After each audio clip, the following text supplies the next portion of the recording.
Uniform ಹಾಕೊಂಡು ಊರೊಳಗೆ ಹೋಗಂಗಿಲ್ಲ ಸರ್. ಯಾಕೆ ಸರ್? ಇದು ಸಿಂಹಾದ್ರಿ ಕೋಟೆ, ಪೊಲೀಸ್ನವ್ರಿಗೆ ಊರೊಳಗೆ ಎಂಟ್ರಿ ಇಲ್ಲ ಸರ್.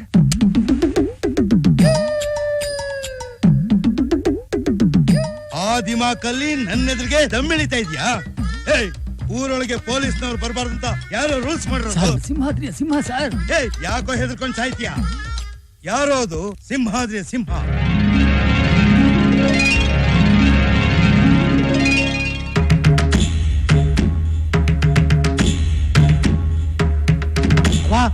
ಗೌಡ್ರು ಬರ್ತಾ ಇದ್ದಾರೆ. ಅತ್ತೆ, ಅಣ್ಣ ಬರ್ತಾ ಇದ್ದಾರೆ.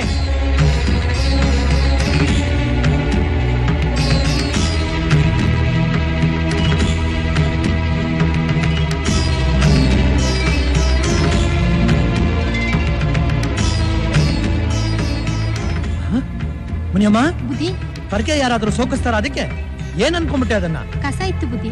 ಕಸ ಇದ್ರೆ ಅವ್ರು ತೆಗಿತಾರೆ. ಪರಂಪರೆಯಿಂದ ಬಂದಿರೋ ಉಯ್ಯಾಲೆ, ಅದನ್ನ ಯಾರಾದ್ರೂ ಮುಟ್ತಾರೇನು?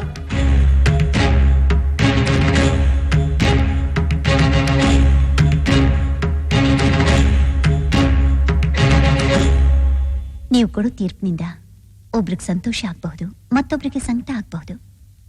ಆದ್ರೆ ನ್ಯಾಯನ್ ಬಿಟ್ಟು ಹೋಗ್ಬೇಡಿ. ಏನು ಮಕ್ಕಳಿಲ್ಲ ಅಂತ ಕಂಡದ್ ಯಾವ್ರಿಗೆಲ್ಲ ಹರಕೆ ಹೊತ್ಕೋತೀವಿ ನಾನು ನೋಡಿಯ.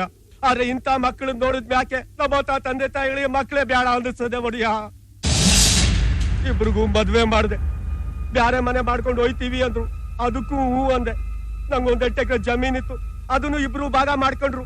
ಮುಂದೆ ನನ್ ಜೀವನಕ್ಕೆ ಏನು ನನ್ ನೋಡಿಯ. ಈ ವಯಸ್ಸಿನಾಗೆ ನಮಗ್ ದುಡಿಯಕ್ ಶಕ್ತಿ ಇಲ್ಲ, ಆದ್ರೆ ಇವ್ರಿಬ್ರು ನಮ್ಗ ಅನ್ನ ಹಾಕಲ್ಲ ಅಂತಾರೆ ದೇವ್ರು. ಇವನ್ ತಾನೆ ದೊಡ್ಡ ಮಗ, ಹೋಗ ಅವನ ಮನೆಗೆ ಉಣ್ಣು. ಯಾಕೆ ಚಿಕ್ಕ ಮಗನ ಮನೇಲಿ ಉಣ್ಣಾಕಿದ್ರೆ ಬ್ಯಾಡ ಅಂತಾರ? ತಿಂಗಳಾದ್ರೆ ಖರ್ಚು ಜಾಸ್ತಿ ಐತೆ, ನೀನೇ ಕರ್ಕೊಂಡು ಹೋಗು. ನಂಗೂ ಕೂಸದೆ ಖರ್ಚು ಜಾಸ್ತಿ, ನೀನೇ ಕರ್ಕೊಂಡು ಹೋಗು. ನಂಗೆ ಯಾವ ಗ್ರಾಚಾರ? ನೀನೇ ಕರ್ಕೊಂಡೋಗ ಅಂದ್ರೆ ನಾಚಿಕೆ ಆಗಲ್ಲ ನಿಮ್ಮ ಜನ್ಮಕ್ಕೆ? ಅವ್ರು ಕಷ್ಟಪಟ್ಟು ಸಂಪಾದನೆ ಮಾಡಿದ ಆಸ್ತಿನ ಕಿತ್ಕೊಂಡು ಅವ್ರಿಗೆ ಅನ್ನ ಹಾಕೋಕೆ ನೀವಿಬ್ರು ಕಿತ್ತಾಡ್ತಾ ಇದ್ದೀರಾ. ಅವ್ರ ಆಸ್ತಿ ಸಂಪಾದನೆ ಮಾಡೋಕೆ ಎಷ್ಟು ಬೆವರು ಸುರಿಸಿರ್ಬೇಕು, ಎಷ್ಟು ಉಪವಾಸ ಮಾಡಿರ್ಬೇಕು. ಅವ್ರು ಯಾಕೆ ಮಾಡಿದ್ದಾರೆ? ನಾಳೆ ನಮ್ಮ ಮಕ್ಕಳು ನಮ್ಮ ಹಾಗೆ ಇನ್ನೊಬ್ರು ಜಮೀನಲ್ಲಿ ಕೆಲಸ ಮಾಡಬಾರ್ದು ಅಂತ ತಂದೆ ತಾಯಿಗಳಿಗೆ ಒಂದು ತುತ್ತು ಅನ್ನ ಹಾಕೋಕೆ ಯೋಗ್ಯತೆ ಇಲ್ದ್ರು ನಿಮ್ಗೆ ಅವ್ರ ಜಮೀನ್ ಯಾಕೆ ಬೇಕು? ನಾನ್ ಸಾಕತ್ತಿಂದ ನೋಡಿಯಾ. ಯಾರಮ್ಮ ನೀನು? ನಾನು ಇವ್ರ ಮಗಳು. ಅವ್ರ ರಕ್ತ ಬಸ್ತು ನಮಗ್ ಜೀವ ತುಂಬವ್ರೆ, ಬೆವ್ರು ಸುರಿಸಿ ದುಡ್ದು ನಮ್ಮನ್ ಬೆಳೆಸವ್ರೆ. ಅಂತದ್ರಾಗೆ ವಯಸ್ಸಾದ ಕಾಲದಲ್ಲಿ ಒಂದು ತನ್ನ ಹಾಕ್ಬಿಟ್ರೆ ನಮ್ ಗಂಟೇನು ಹೋಗಕ್ಕಿಲ್ಲ. ನನ್ಗೂ ಮಕ್ಕಳು ಸಾಕ ಅಭ್ಯಾಸ ಐತೆ. ಅವ್ರ ಜೊತೆ ನನ್ ಮಕ್ಕಳು ಅಂತ ತಿಳ್ಕೊಂಡು ಅವ್ರನ್ನ ಸಾಕೋತಿಂದ ನೋಡಿಯಾ. ಇವ್ರ ಹೆಂಡ್ತಿರ್ ಸೇರ್ಗಿಟ್ಕೊಂಡು ಇವ್ರು ಹೋಗ್ಲಿ. ಶಬಾಷ್ ಶಬಾಷ್ ಮಗು. ಹೆಣ್ಣು ಸದಾ ಆದರ್ಶ ಅನ್ನೋದನ್ನ ಮತ್ತೆ ನೀನ್ ನಿರೂಪಿಸ್ಬಿಟ್ಟೆ. ಗಂಡು ಮಕ್ಕಳು ಬೇಕು, ಗಂಡು ಮಕ್ಕಳು ಬೇಕು ಅಂತ ಹೆಣ್ಣು ಮಕ್ಕಳನ್ನ ಗರ್ಭಕೋಶದಲ್ಲೇ ಭ್ರೂಣ ಹತ್ಯೆ ಮಾಡೋ ಕೆಲವು ಅವಿವೇಕಿಗಳಿಗೆ, ರಾಕ್ಷಸರಿಗೆ ನೀನು ಪಾಠ ಕಣಮ್ಮ. ಪ್ರೀತಿ, ವಾತ್ಸಲ್ಯ, ಕರುಣೆ, ಕನಿಕರ ಎಲ್ಲದಕ್ಕೂ ಸದಾ ಹೆಣ್ಣೆ ಶ್ರೇಷ್ಠ. ಜಗತ್ತಿನ ಎಲ್ಲಾ ಜೀವರಾಶಿಗಳಿಗೆ ಜನ್ಮ ಕೊಡೋಳು ಹೆಣ್ಣು. ಜಗತ್ತಿನ ಅತಿರಥ ಮಹಾರಥರು ಎಲ್ರಿಗೂ ಜನ್ಮ ಕೊಟ್ಟುಗಳು ಹೆಣ್ಣು. ಅಂತ ಹೆಣ್ಣಿನ ಮಹತ್ವ ಈ ದೇಶದಲ್ಲಿ ಎಷ್ಟೋ ಜನಕ್ಕೆ ಗೊತ್ತಿಲ್ಲ. ಒಬ್ಬ ಮನುಷ್ಯ ಅವನ ಜೀವನದಲ್ಲಿ ತುಂಬಾ ಅದೃಷ್ಟ ಮಾಡಿದ್ರೆ ಅವನ್ ಬದುಕಿರೋವಾಗ್ಲೇ 3 ತಾಯಂದ್ರನ್ನ ನೋಡ್ತಾನೆ. ಹೊತ್ತು ಹೆತ್ತು ಸಾಕಿ ಸಲಹೋ ಮೊದಲನೇವಳು ತಾಯಿ. ಕಷ್ಟನ ಸುಖನ, ನೋವನ್ನ ನಲಿವಿನ ಸಮವಾಗಿ ಹಂಚಿಕೊಂಡು ಅರ್ಧಾಂಗಿಯಾಗಿ ಬರೋ ಹೆಂಡತಿ 2ನೇ ತಾಯಿ.